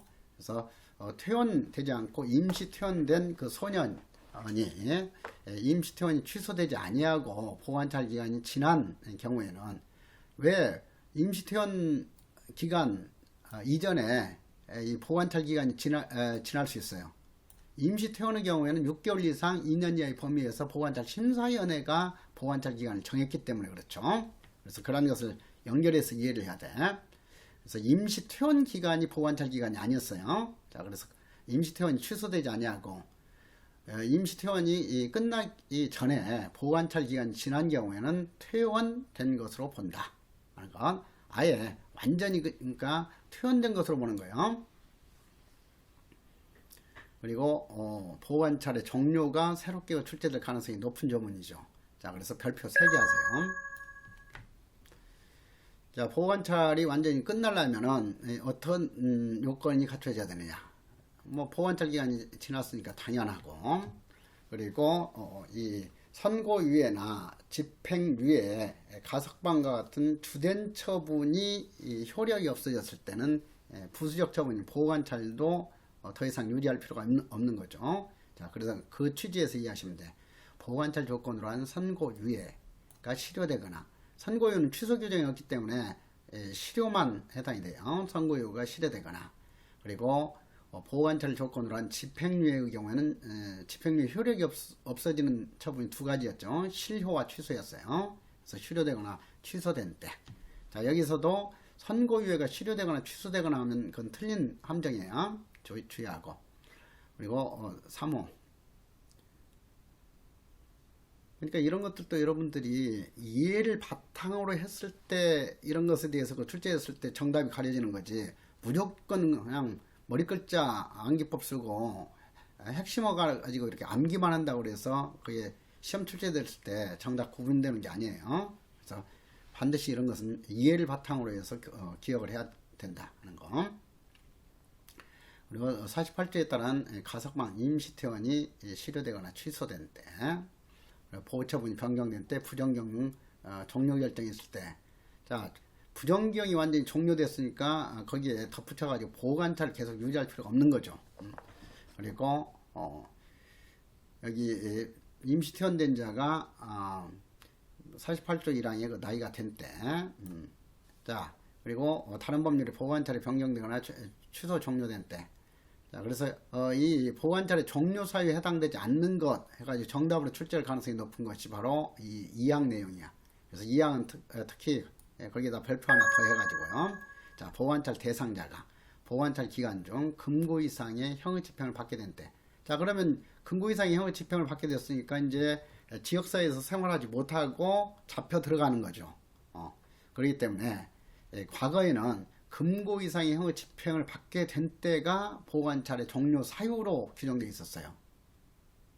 왜냐하면 잡혀 들어가면 더 이상 사연의 초인 보호관찰을 유지할 수가 없으니까 그랬는데 이제는 종료 사유에서 이렇게 구분해 가지고 금고 이상의 형의 집행을 받게 된 때에 대한 별도 규정을 만들었어요. 자, 그래서 앞으로 보호관찰의 종료 사유, 사회봉사 수강명령의 종료 사유 아닌 정답으로 출제할 가능성이 가장 높은 것이 뭐다? 금고 이상의 형의 집행을 받게 된 때예요. 그래서 그 점 정답 지문을 미리 기억을 해놓도록 하고요. 그래서 금고 이상의 형의 집행을 받게 된 때에도 그 형 집행 기간 동안에도 보호관찰 대상자에 대해서 보호관찰 기간은 계속 진행된다. 이 특별 규정을 줬어요. 그래서 보호관찰은 그렇게까지 그 중대한 처분이 아니기 때문에 보호관찰, 예를 들어서 치료 감호 등에 관한 법률상 보호관찰 받았으면은 3년 동안이죠. 그래서 그 다시 금고 이상의 형의 집행을 받게 돼가지고 교정시설로 잡혀 들어가서 수용생활을 할 때에도 보호관찰 기간 그 3년은 계속 진행돼요. 그리고 해당 형의 집행이 종료되거나 면제되거나 보호관찰 대상자가 석방된 경우에도 그 3년 중에서 6개월이 남았다면은 보호관찰 기간을 남아있으면은 그 잔여 기간 동안 남은 기간 동안에는 보호관찰을 그대로 계속 집행한다 하는 거죠. 그러니까 금고 이상의 형의 집행을 받게 된 때도 보호관찰이 종료되는 것은 아니다. 그리고 금고 이상의 형의 집행을 받게 된 때는 보호관찰 기간이 정지되는 것이 아니다. 이것도 이해를 해야죠. 보호관찰 기간은 계속 진행되고 그리고 형 집행 종료 면제돼 가지고 밖으로 나왔을 때 사회생활을 하게 된 때 보호관찰 기간이 남아있다면 나머지 기간 동안만 보호관찰을 집행한다 하는 거예요. 그래서 그 점을 확실하게 알아두고 보호관찰도 완전히 그 종료되기 이전에 임시해제 제도를 도입을 했죠. 자, 그래서 임시해제이랑 보호관찰 심사위원회는 보호관찰 대상자의 성적이 양호한 때는 보호관찰소장의 신청을 받거나 역시 직권으로 할 수도 있어요. 그래서 항상 이 신청이 있는 경우에 하나여로 이렇게 바꾸니까 이런 부분은 신청에 의해서 할 수도 있고 직권으로 할 수도 있다. 이렇게 이해를 해야 돼요. 그래서 이 보호관찰에 대한 임시 해제는 신청에 의해서 할 수도 있고 보호관찰 심사위원회가 직권으로도 할 수 있다 하는 거. 그리고 2항 자 52조도 출제 가능성이 높기 때문에 별표 2개 하시고요. 2항 임시 해제 중에는 보호관찰은 실시하지 않죠. 그러니까 여러분들이 이거 직접 가가지고 이렇게 파악을 한다든가 불러들여 가지고 한 번씩 이렇게 지도하고 이런 건 하지 않죠. 임시 해제 기간 중에는 보호관찰은 하지 아니한다. 그러나 보호관찰 대상자의 준수사항만큼은 임시 해제 기간 동안에도 계속 준수해야 된다 하는 거예요. 자, 그래서 2항 내용이 이거 출제 가능성이 높으니까 확실하게 알아두고요. 그리고 3항 보호관찰 심사위원회는 임시해제 결정을 받은 사람에 대해서 다시 보호관찰을 하는 것이 적절하다고 인정되면은 임시해제이기 때문에 그래 완전히 종료됐다면 이렇게 다시 할 수 없죠. 그래서 임시해제 결정을 받은 사람에 대해서 다시 보호관찰하는 것이 적절하다고 인정하면 보호관찰소의 장은 역시 신청을 받거나 직권에 의해서 임시해제 결정을 취소할 수 있다. 임시해제 결정이 취소되면 당연히 어때요? 다시 여러분들이 보호관찰을 계속 진행해야 되겠죠. 자, 그래서 임시해제 결정이 취소된 경우에는 그 임시해제 기간을 보호관찰 기간에 포함한다. 자, 이것은 포함하지 않는다라고 바꾸는 문제가 자주 출제될 거야. 그러니까 이 점 확실히 알아두고 그래서 임시결정이 취소된 경우에 임시해제 기간을 보호관찰 기간에 포함한다. 자, 그런데 이것은 가석방하고도 비교가 되죠. 가석방이 취소되거나 실효되면은 가석방 그 기간은 그 형 집행 기간에 포함시키지 않아요. 그런데 여기 보호관찰의 경우에는 임시해제 결정이 취소된 경우에도 그 임시해제 기간을 보호관찰 기간에 포함시키죠. 왜? 임시해제 받고 지내는 그 기간 동안에도 준수사항을 계속 준수했기 때문에 그래요. 준수사항 지킬 의무가 있었기 때문에. 그래서 임시결정이 취소된 경우일지라도 그 임시 해제 받아가지고 보관찰을 받지 않았던 그 기간도 보관찰 기간에는 포함한다. 자, 그 점을 이해하도록 하시고요. 그리고 보관찰의 정지 제도. 그래서 종료하고 또 정지가 헷갈릴 수가 있으니까 종료하고 정지를 구분하라. 이 종료는 뭐 완전히 끝난 거죠, 보관찰에. 그렇지만 정지는 어떤 특별한 사정이 있을 때는 잠시 중단했다가 또다시 그 사유가 없어지면 계속 진행하는 거. 이것이 그 정지예요. 자, 53조 보관찰의 정지. 보관찰 심사위원회는 가석방 또는 임시 퇴원된 사람이 있는 곳을 알 수 없어가지고 보관찰을 계속할 수 없을 때 보관찰소에 장의 신청을 받거나 직권으로 보관찰을 정지 결정을 할 수 있다. 그래서 보관찰 정지 결정도 보관찰 소장이 직접 하는 게 아니야. 이런 것은 이런 사항에 심사 결정하는 기관은 보관찰 심사위원회예요. 그래서 그 점을 이해하도록 하고. 그래서 이 보관찰 심사위원회는 보관찰을 직권으로도 정지할 수 있죠. 반드시 신청에 의해서만 정지할 수 있는 것은 아니다 하는 점을 좀 주의하고, 이양 보관찰 심사위원회는 보관찰을 정지한 사람이 있는 것을 알게 되면은, 도주했던 사람을 알게 되면은 그 정지를 해제하는 결정을 당연히 해야 된다 하는 거. 그리고 3항 보관찰 정지 중인 사람이 구인된 경우에는 구인된 날로부터 정지 해제 결정한 것으로 본다. 당연하죠. 붙잡아 드렸으니까 보관찰 정지는 이제 해제된 것으로 봐야 되겠죠. 그 점을 이해하고, 4항 형기 또는 보관찰 기간은 정지 결정을 한 날부터 그 진행이 정지되고 정지 해제 결정을 한 날부터 다시 진행한다. 자, 그래서 형기 또는 보관찰의 그 기간이 다시 시작되는 것은 정지 결정을 한 날부터 진행하죠.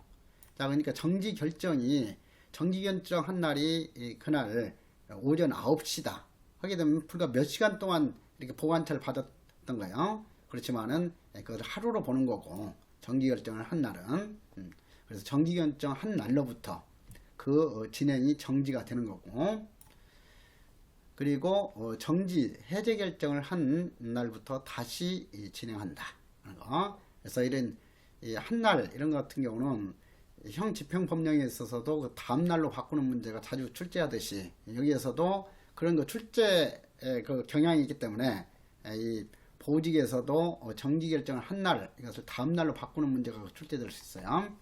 그래서 보관찰 기간은 정지 결정을 한 다음 날부터 진행이 정지되는 것이 아니라 정지 결정을 한 당일날 진행이 정지되고, 그리고 정지 해제 결정을 한 날부터 다시 그 기간 계산이 들어간다 하는 거예요.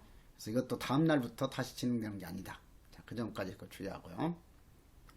5항 보관찰 심사위원회는 정지 결정을 한 후에 소재 불명이 천재지변이나 그 밖에 부득이한 사정으로 보관찰 대상자에게 책임 있는 사유로 인한 것이 아닌 것이 밝혀진 경우에는 그 정지 결정을 취소해야 되고, 자, 본인 대상자의 책임 있는 사유가 아니고 착각해가지고 이렇게 정지 결정한 경우라든가 이런 경우는 당연히 취소해야 된다. 의무적으로 취소해줘야 되고, 이 경우 그 대상자 손해보게 해서는 안 되기 때문에 정지 결정이 없었던 것으로 본다 하는 거예요. 그렇기 때문에 그 보관찰 기간은 그대로 계속 계산을 해가지고 인정해준다 하는 거죠. 그래서 그 전까지 정리하도록 하고, 자, 끈기를 가지고 계속 제7절 보관찰 사건의 그 이성 등에 대해서 보시죠. 자, 그래서 제7절 같은 경우는 출제 가능성이 높은 조문들이 아니에요. 그렇기 때문에 이런 것은 가볍게 보아 넘겨 두도록 하고요. 다만 여기에 있어서 55조 사에 있어서 범죄 경력 자료 등의 조회 요청, 법무부 장관은 이 법에 따른 보관찰의 집행이 종료된 사람에 대해서 재범 여부를 조사하여 보관찰 명령의 효과를 평가하기 위하여 필요한 경우에는 그 집행이 종료된 때부터 3년 동안 관계 기간에 그 사람에 관한 범죄 경력 자료를 수사 경력 자료에 대한 조회를 요청할 수 있다. 그래서 보호소년법에서도 이런 취지의 규정이 있었어요. 그래서 그런 차원에서 이해하도록 하고, 그 다음에 56조에 있어서 지금 군인에 대해서는 이 보호관찰법을 적용하지 아니한다 하는 것은 알아두도록 하세요. 군인에 대해서도 준용하는 게 아니라 아예 적용하지 않는다. 보호관찰법은. 형사소송법은 구인 절차라든가 이럴 때는 형사소송법 준용할 필요가 있죠. 그래서 그런 점을 좀 이해하면 되겠고, 그 다음에 드디어 이제 끝 무렵이 왔어요. 보호관찰법에 있어서도. 자, 보호관찰이 가장 주된 그런 처분이었고, 그리고 이제 이 사회봉사 수강명령에 관한 절차 규정, 그리고 갱생보호에 관한 규정은 여러 조문 중에서 몇 개 좀 확실히 알아두면 되니까요. 자, 사회봉사 명령과 수강명령. 자, 이것도 이미 이 형법과 연관해서 문제풀이할 때도 여러 번 기억했던 내용이잖아요. 사회봉사 수강명령의 범위 하게 되면은 집행유예 시 사회봉사 명령은 500시간 이내이고 수강명령은 200시간 이내이다. 그리고 소년법에서도 비교했듯이 소년법상 사회봉사 명령은 200시간 이내이고 수강명령은 100시간 이내이다. 이렇게 했어요. 가정폭력범죄 처벌에 관한 특례법상 사회봉사 수강명령은 똑같이 사회봉사 수강명령이나 사회봉사 수강명 모두 200시간 이내이다. 이렇게 했고, 그래서 그렇게 다시 한번 대비시켜서 정리하도록 하고요. 그리고 이항에 있어서 법원은 사회봉사 수강명령 대상자가 사회봉사를 하거나 수강할 분야를 지정할 수 있다. 그렇지, 법원에서 사회봉사 수강명령 대상자가 사회봉사 하거나 수강할 분야와 장소를 법원에서 의무적으로 지정해야 되는 것은 아니에요. 원칙적으로 이런 구체적인 장소 지정은 여러분들의 관장 사무죠. 자, 그래서 예외적으로 법원은 특별한 경우에만 지정할 수 있다 하는 거죠. 그래서 그 점을 이해하고, 60조 판결의 통지 1항 법원은 사회봉사 또는 수강을 명하는 판결이 확정된 날로부터 3일 이내에, 기억하시고요, 보호관찰 소장님께 이 판결문 등본 등을 보내야만이, 그 다음에 이제 이 사회봉사 수강명령을 보호관찰소의 보호관찰관이 실시할 수 있으니까 그렇죠. 그리고 이항에 있어서 사회봉사 수강 명령의 집행에 참고될 만한 자료 첨부해야 된다. 3항 법원 또는 법원의 장은 1항에 통지를 받은 보호관찰소의 장에게 사회봉사 또는 수강 명령의 집행 상황에 관한 보고를 요구할 수는 있다 하는 거. 집행유예를 법원에서 했기 때문에 그래요.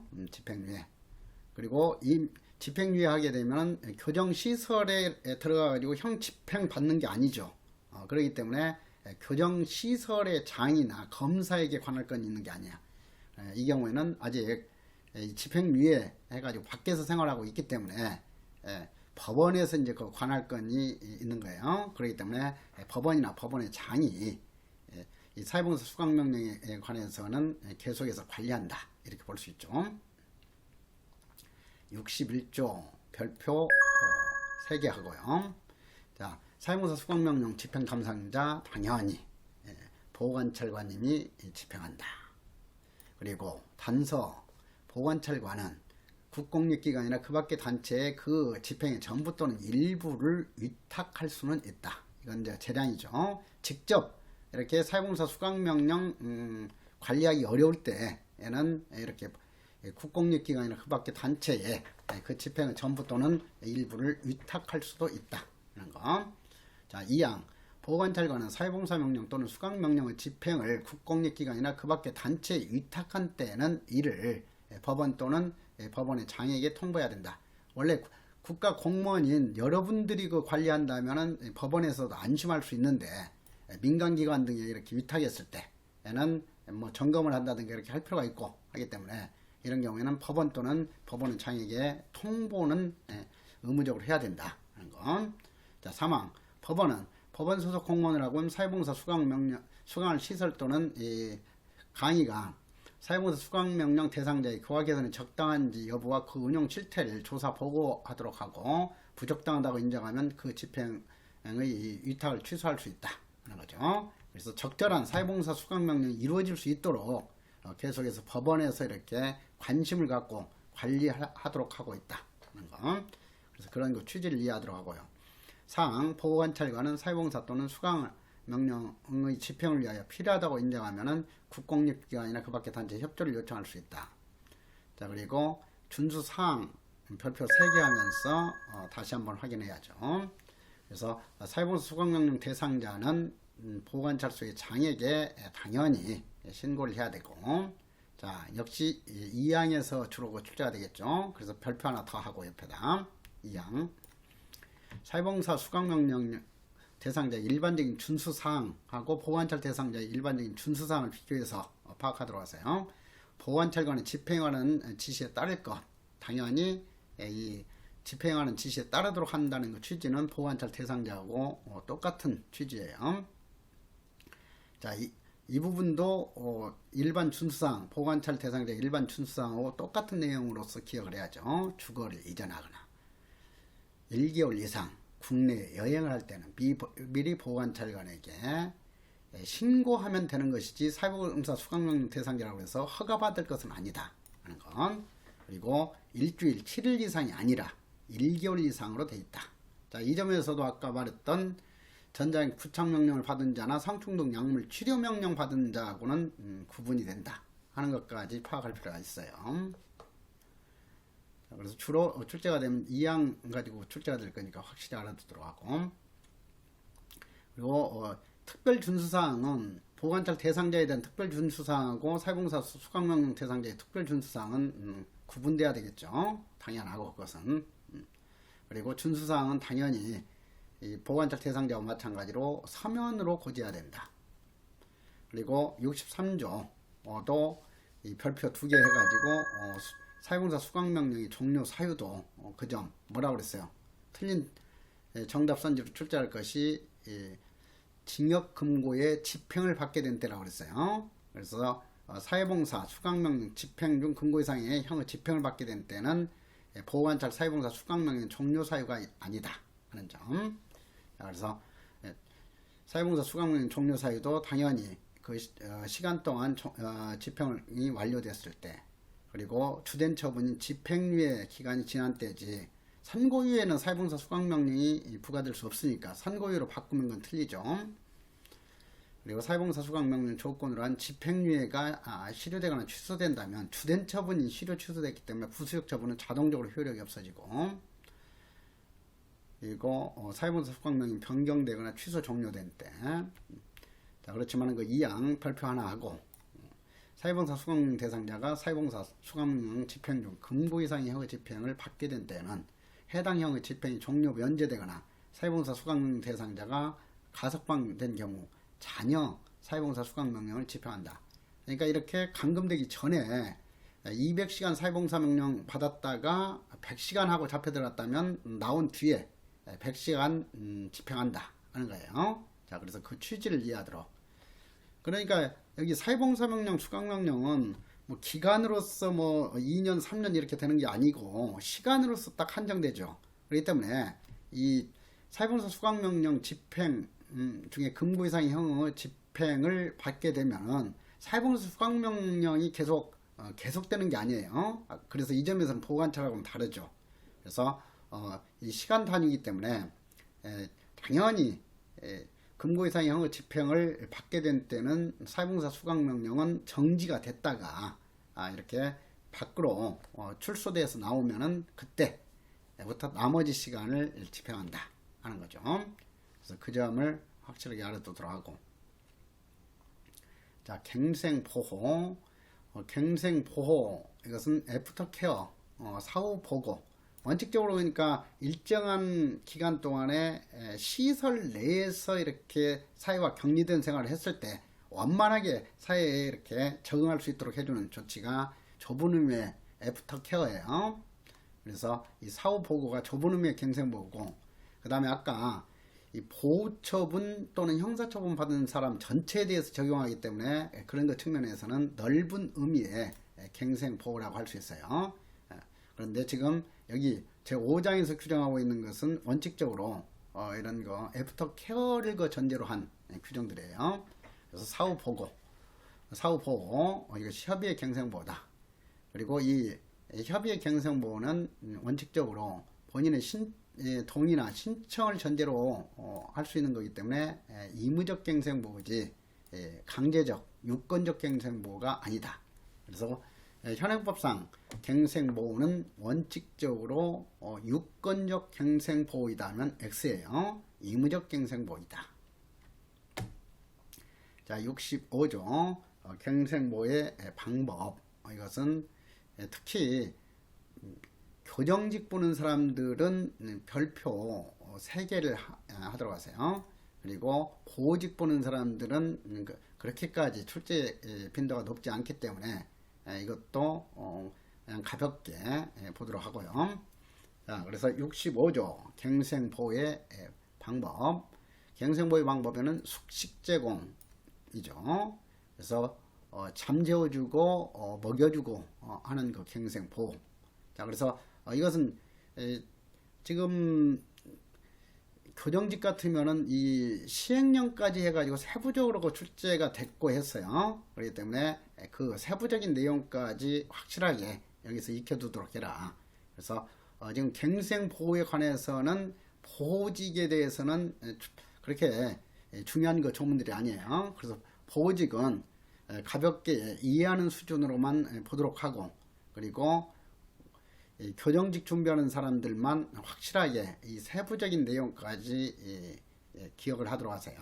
자, 그래서 그 점 강조하면서 또 보호직에 대해서까지 그 시간 낭비가 되면 안 되니까 지금 교정직만 그 대상으로 해서 별표하도록 하세요. 65조 별표 그렇게 하고 세부적인 내용까지 기억하도록 해라. 그리고 66조는 별표 하나 하시고요. 교정직 별표 하나 이렇게 할까요? 갱생보호조치의 그 신청조치, 갱생보호 대상자가 관계기관은 그 보호관찰소의 장, 갱생보호 사업의 허가를 받은 자, 그리고 한국법무보호복지공단에 갱생보호를 신청할 수 있다. 자, 그래서 의무적 갱생보호예요. 갱생보호 대상자. 그리고 그러니까 일정한 기간 동안 형 집행 받다가 밖으로 나온 그 갱생보호 대상자. 그리고 이 보호처분 받은 그 대상자도 해당이 되죠. 아까 보호처분 받은 자도 갱생보호 대상자였으니까 뭐 소년원 생활을 하다가 나온 사람도 해당되긴 하죠. 그래서 이런 그 대상자와 관계 기관은 보호관찰소의 장에게, 그리고 갱생보호 사업에 허가를 받은 자에게, 이게 민간인으로서 갱생보호 허가를 받은 자예요. 그래서 민간인도 현재 우리나라에서는 갱생보호 사업에 참여하고 있다. 이렇게 이해할 수 있고요.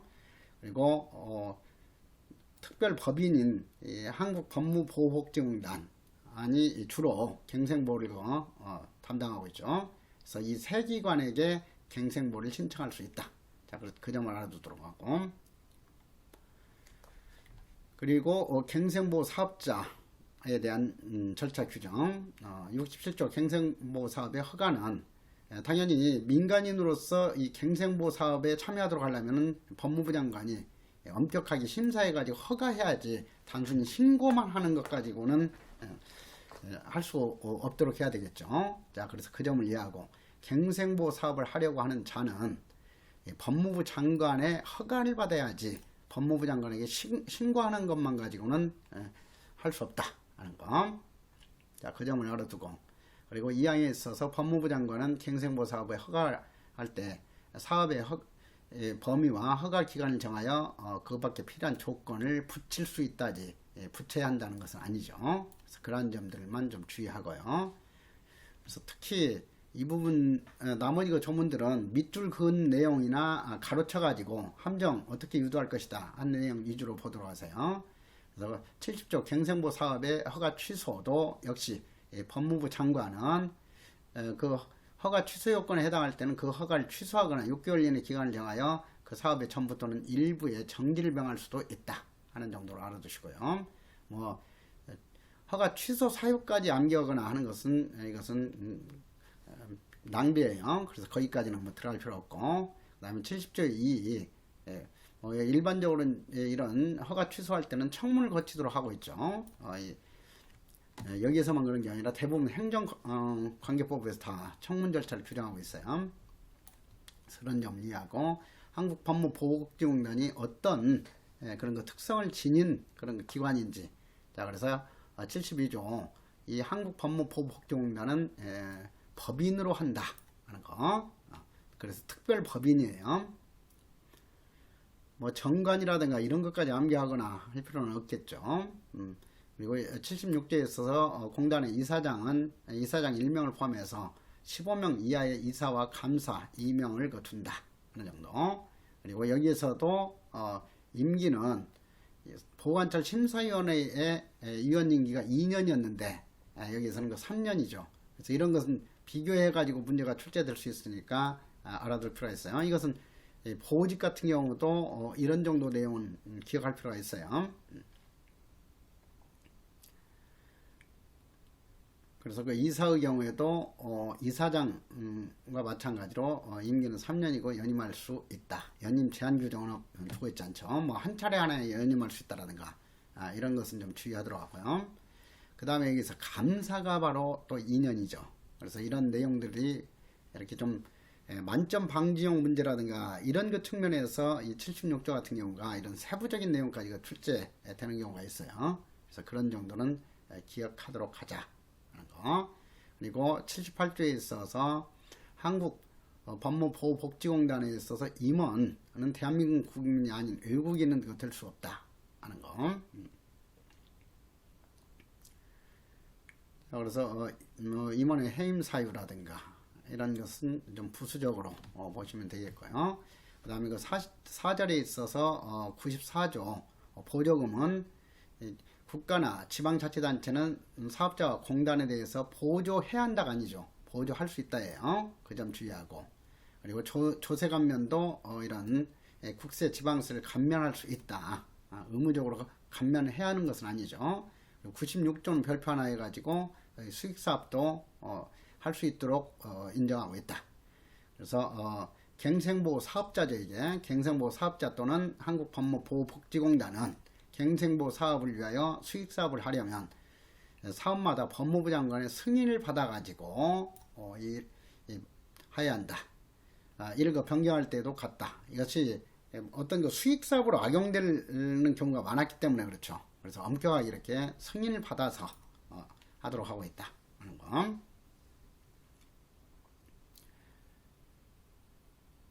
그리고 그래서 이 98조 이런 거 수익 사업을 하는 경우가 많았기 때문에 이 공단이 아닌 자가 아예 뭐 본인은 그간에 교도소 생활을 30년 동안 하였고요 하면서 막 살벌한 분위기에서 어떤 뭐 협조 요청한다든가 이런 경우도 과거에는 많고 그랬었어요. 그래서 그런 것을 예방하기 위해서 이 법에 따른 공단이 아닌 자는 한국법무보호복지공단에 또는 이와 유사한 그 명칭을 사용하지 못하도록 하고 있고 이 법에 따른 사업자가 아닌 경우 갱생보호에 또는 이와 유사한 명칭을 사용하지 못하도록 하고 있다. 과거에 그 한국법무보호복지공단의 명칭이 갱생보호회였죠. 그래서 이것은 이미지가 그렇게 좋지가 않았기 때문에 지금 바꾼 거예요. 그래서 이런 그 유사 명칭을 사용하지 못하도록 하고 있다.